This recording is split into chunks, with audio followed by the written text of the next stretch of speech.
Second order thinking का concept किसने दिया? हार्वर्ड मार्क्स ने।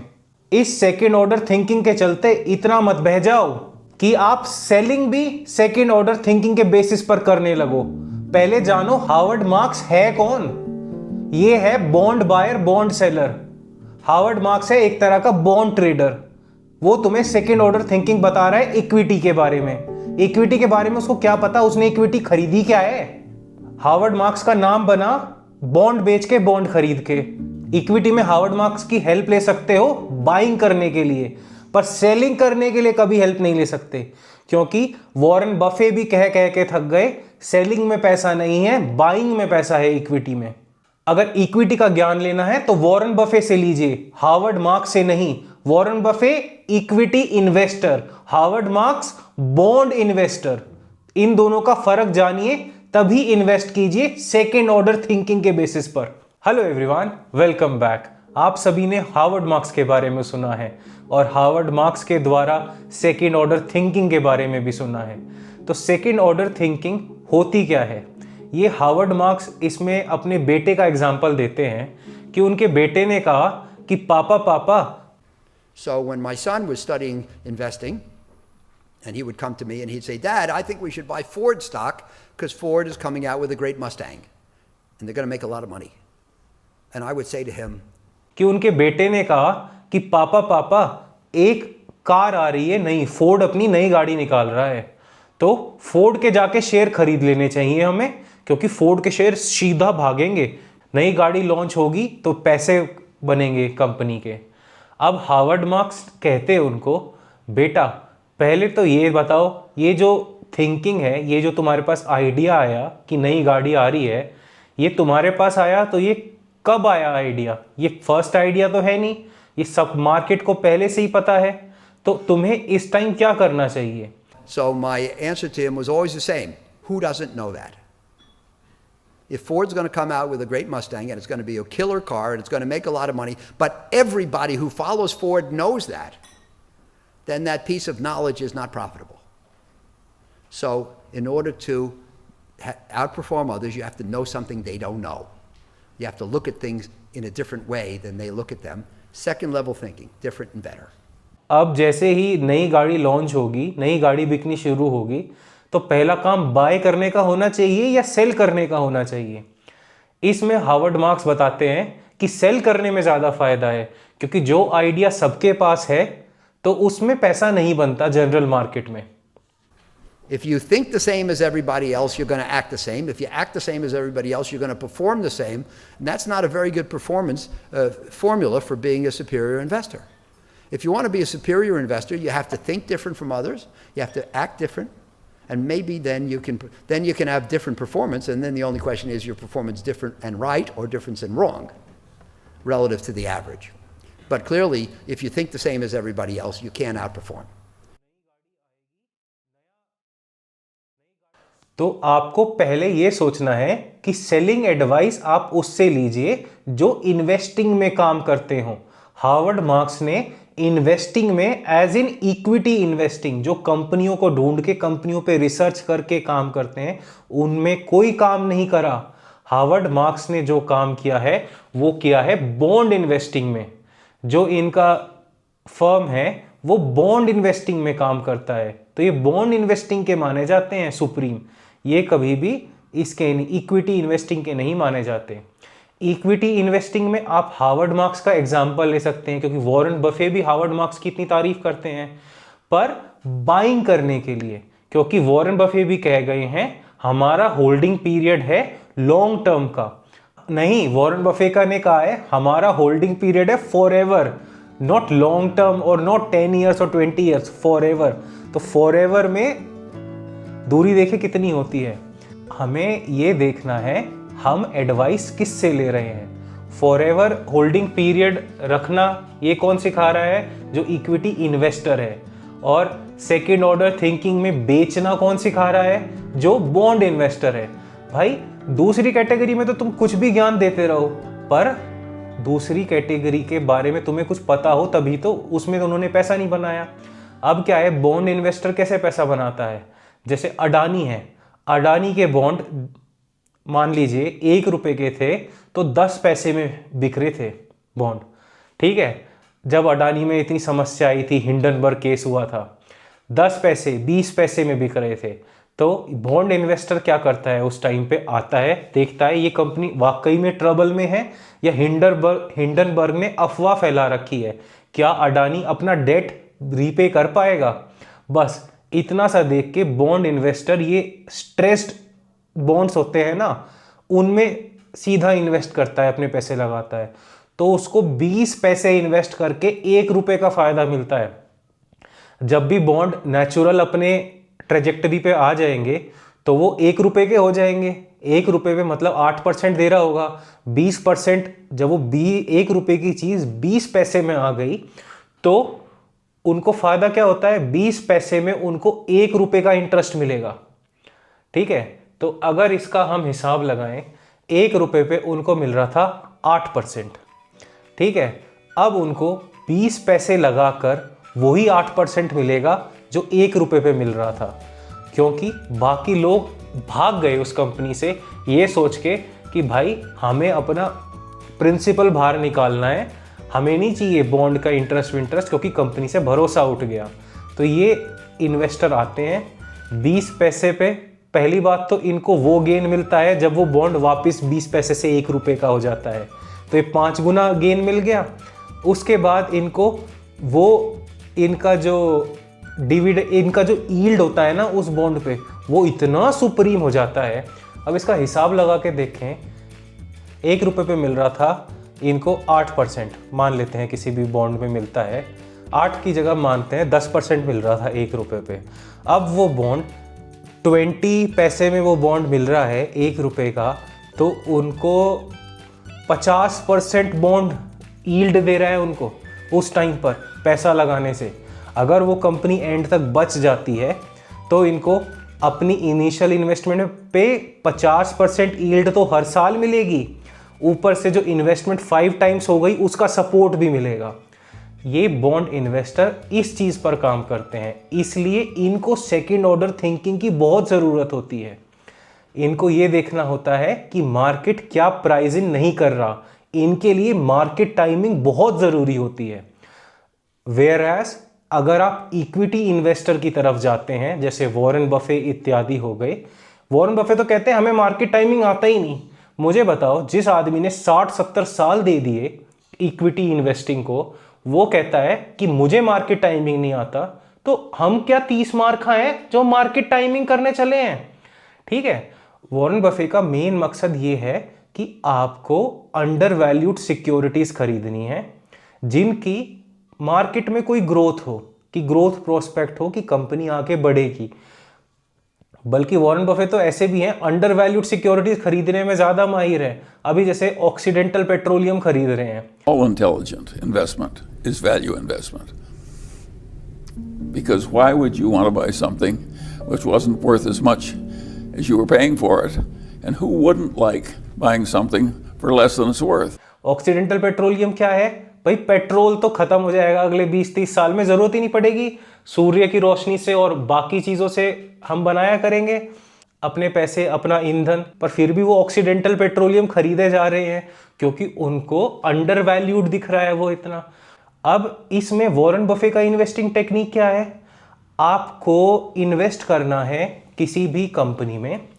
अब आप ये सोचिए, एक कंपनी है जो सुपर परफॉर्मेंस करती है, ऑपरेटिंग प्रॉफिट मार्जिन उस कंपनी का है 20 से 30% का, ठीक है, और ऑपरेटिंग प्रॉफिट मार्जिन धीरे धीरे बढ़ रहा है, मैनेजमेंट बहुत अच्छा है, सब चीज़ अच्छी है।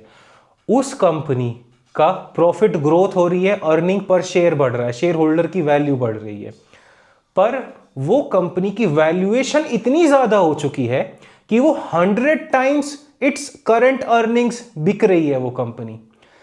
तो वॉरेन बफे कहते हैं अब 100 टाइम्स दे के वो जो सुप्रीम कंपनी है आगे जाके वो उसको और अच्छा करना पड़ेगा 100 टाइम्स को पूरा करने के लिए। मान लीजिए उस कंपनी के मैनेजमेंट से कोई गलती हो गई या वो कोई प्रॉफिट अपना नहीं छू पाई, ठीक है, जो प्रॉफिट ग्रोथ उसको छूनी थी वो नहीं ले पाई, उसके बाद थोड़ा सा भी नीचे आता है तो वो 100 टाइम्स अर्निंग मल्टीपल जो इन्वेस्टर दे रहे थे वो फेंक फेंक के जाएंगे इसको। तो इसीलिए वॉरेन बफे क्या होते हैं, अंडर वैल्यूड सिक्योरिटीज की तरफ क्यों भागते हैं इतना। इनको पता है खैर मैनेजमेंट क्या है, थोड़ी आलसी है, थोड़ा काम नहीं कर पा रही। ऑनेस्ट मैनेजमेंट तो वॉरेन बफे जी को भी चाहिए, ठीक है। डिसऑनेस्ट मैनेजमेंट तो कहीं से भी पैसा निकाल लेगी, वो तो किसी को नहीं चाहिए।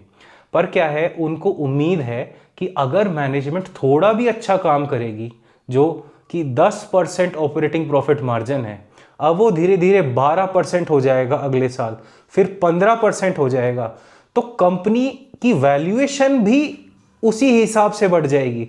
अभी लोग बाग उसको 10 टाइम्स इट्स अर्निंग वैल्यूएशन दे रहे हैं, जब वो 15% बढ़ेगी कंपनी, 15 से 20% और बढ़ेगी और ऑपरेटिंग प्रॉफिट मार्जिन की वजह से ईपीएस में ग्रोथ आएगी, तो लोग बाग क्या करेंगे, उसको देने आ जाएंगे।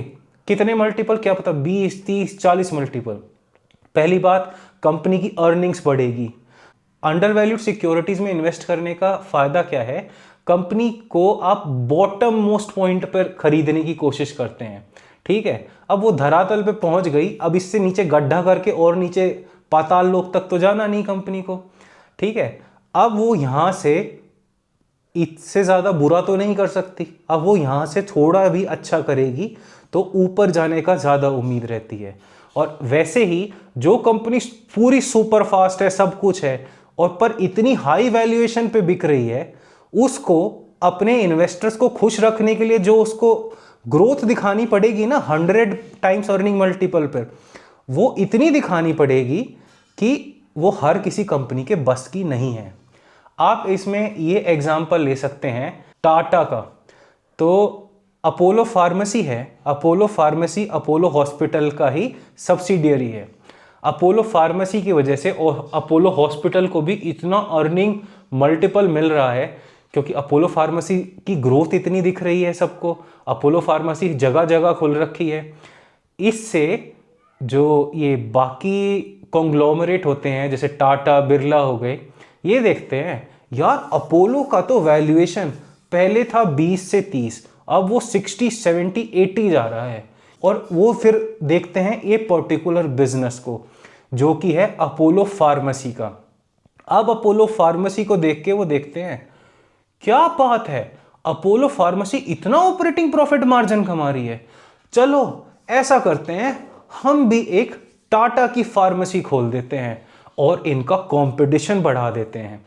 ऐसा होता है कि जो इतने हाई वैल्यूएशन पे स्टॉक पहुंच जाते हैं ना, जिनमें इतनी ग्रोथ दिखती है लोगों को कि भाई 60 टाइम्स और 80 टाइम्स 100 टाइम्स अर्निंग मल्टीपल, वहां पे कंपटीशन इतना बढ़ जाता है क्योंकि नई जने आ जाते हैं उनका ऑपरेटिंग प्रॉफिट मार्जिन खाने के लिए। इसका हमें ध्यान रखना है। इसलिए अंडर वैल्यूड सिक्योरिटी में ये मार्जिन ऑफ सेफ्टी का कॉन्सेप्ट भी कहीं से टपक जाता है जो बेंजामिन ग्राहम का है। मार्जिन ऑफ सेफ्टी मिलती है आपको, और क्या है जब आप नीचे ही खरीद रहे हैं उससे नीचे तो कहां जाएगा स्टॉक। पर जितना आप हाई मल्टीपल पे करते हैं उतनी ही मार्जिन ऑफ सेफ्टी चली जाती है, उतना ही आप उसको लॉन्ग टर्म होल्ड नहीं कर पाते। तो वॉरेन बफे का पहला कॉन्सेप्ट क्या था, हमें हमारा होल्डिंग पीरियड है फॉरएवर। अब आपने कोई कंपनी खरीद रखी है 100 टाइम्स अर्निंग मल्टीपल, क्या आप उसको चांस देना चाहेंगे कि 1-2 साल अगर कंपनी ने परफॉर्म नहीं करा तो आप उसको होल्ड रख पाएंगे क्या एंड तक? बिल्कुल नहीं। इसलिए जो फॉरएवर होल्डिंग पीरियड लोग बाग कहते हैं, जो फॉरएवर होल्डिंग पीरियड फॉलो करते हैं, उनको सबसे पहला ध्यान ये देना चाहिए आप कितना अर्निंग मल्टीपल पे कर रहे हैं। आप कंपनी के फ्यूचर का पैसा आज तो नहीं दे रहे, कंपनी को आज जो अर्निंग कर रही है वो उसके पैसे पर ही खरीदा जाना चाहिए। जो नया पैसा आता है उसको सबसे पहले देखो सबसे अच्छा असेट क्या है, जो कि अगर हम इक्विटी इन्वेस्टिंग कर रहे हैं तो इक्विटी इन्वेस्टिंग में रियल एस्टेट वगैरह सब हटा दो क्योंकि रियल एस्टेट करेंगे नहीं। इक्विटी इन्वेस्टिंग के आसपास का हमें दिखता है बॉन्ड या फिर गवर्नमेंट 10 ईयर ट्रेजरी यील्ड। अब गवर्नमेंट 10 ईयर ट्रेजरी यील्ड आपको दे रही है हर 15 रुपए पे 1 रुपए, और कोई आपको कंपनी अवेलेबल है जो 10 रुपए पे 1 रुपए दे रही है, ठीक है। अगर कोई कंपनी 10 रुपए पे 1 रुपए दे रही है और गवर्नमेंट इंडिया की सेफ बॉन्ड यील्ड है 15 रुपए पे 1 रुपए देने वाली, तो आपको 10 रुपए पे 1 रुपए जो कंपनी दे रही है उसमें इन्वेस्ट करने में कोई दिक्कत नहीं, भाई लाओ हम तो कर देंगे इन्वेस्ट। ये क्या है, आपकी मार्जिन ऑफ सेफ्टी बढ़ाता है। जैसे आपने बॉन्ड से कंपेयर करा तो आपको मार्जिन ऑफ सेफ्टी मिल गई कम से कम भी 5 पॉइंट्स की, ठीक है। ये 10 रुपए पे 1 रुपए कमा रही है आपकी कंपनी और बॉन्ड कमा के दे रहा है 15 रुपए पे 1 रुपए, तो ये 5 पॉइंट की जो आपको मार्जिन ऑफ सेफ्टी मिली है ये आपको एंड तक होल्ड करने में मदद करेगी। अब ऐसे ही कोई कंपनी है जो 100 टाइम्स अर्निंग मल्टीपल पर है, वो क्या देगी, वो 100 रुपए आप लगाएंगे उस कंपनी में तो आपको 1 रुपए कमा के देगी। आप बताइए उसमें आपको क्या मार्जिन ऑफ सेफ्टी मिल जाएगी, क्या आप उसको लॉन्ग टर्म तक होल्ड कर पाएंगे? ये क्वेश्चन मेरा आपसे है। इसलिए अगर हम हार्वर्ड मार्क्स की बात को, सेकेंड ऑर्डर थिंकिंग को फॉलो कर रहे हैं, सेकेंड ऑर्डर थिंकिंग में आपको फिर मैक्रो लेवल्स देखने पड़ते हैं कि भाई बाहर क्या चल रहा है, ट्रंप क्या टैरिफ लगा रहा है। हार्वर्ड मार्क्स है कौन? वो है बॉन्ड इन्वेस्टर। बॉन्ड भी ये जंक बॉन्ड होते हैं ना, उसमें इन्वेस्ट करके जिसने पैसे कमाए हैं। और हार्वर्ड मार्क्स की कितनी बुरी हालत हुई थी 2008-9 में, ये तो इंटरव्यूज में देख के आपको पता लगेगा। एडवाइस लीजिए, सेकंड ऑर्डर थिंकिंग के बारे में जानना बिल्कुल चाहिए। नॉलेज तो कहीं से भी मिले वो ज़रूरी है, पर अपने इक्विटी इन्वेस्टिंग में जब अप्लाई करेंगे, इक्विटी इन्वेस्टिंग में जो हमारे सुप्रीम है ना equity investor, Warren Buffett, Benjamin Graham, Charlie Munger, तो इनकी बात सुप्रीम रहनी चाहिए, ना कि इस आदमी की जो हार्वर्ड मार्क्स है जो है बॉन्ड इन्वेस्टर। अब बॉन्ड इन्वेस्टर की बात इक्विटी इन्वेस्टिंग में लेके आएंगे तो आपका पोर्टफोलियो कहां जाएगा? इसलिए आपको इक्विटी इन्वेस्टिंग में इक्विटी इन्वेस्टर्स की सुननी चाहिए। And just one brief example. The first level thinker says, this is a great company, we should buy the stock. The second level thinker says, it's a great company, but it's not as great as everybody thinks, we should sell the stock. Equity investing को में अगर आप Harvard marks की बात second order thinking लाना भी चाहते हैं तो मेरे हिसाब से तो सेकेंड ऑर्डर थिंकिंग आप ला सकते हैं इक्विटी इन्वेस्टिंग में, पर आप सिर्फ बाइंग के लिए लाइए सेकेंड ऑर्डर थिंकिंग, सेलिंग के लिए मत लाइए। क्योंकि चार्ली मंगर, वॉरेन बफे कह गए हैं जब आपका होल्डिंग पीरियड फॉरएवर है तो सेलिंग का आएगी। कि मार्केट में हमें इतने महंगे महंगे स्टॉक मिलते हैं, हमें ये समझ नहीं आता हम कितना पैसा पे करें उस कंपनी को बाय करने के लिए। तो अगर आपको जानना है कितना पैसा पे करना चाहिए, क्या हम ओवर पे तो नहीं कर रहे, इसके लिए ये वीडियो देखना ना भूलें। Thank you.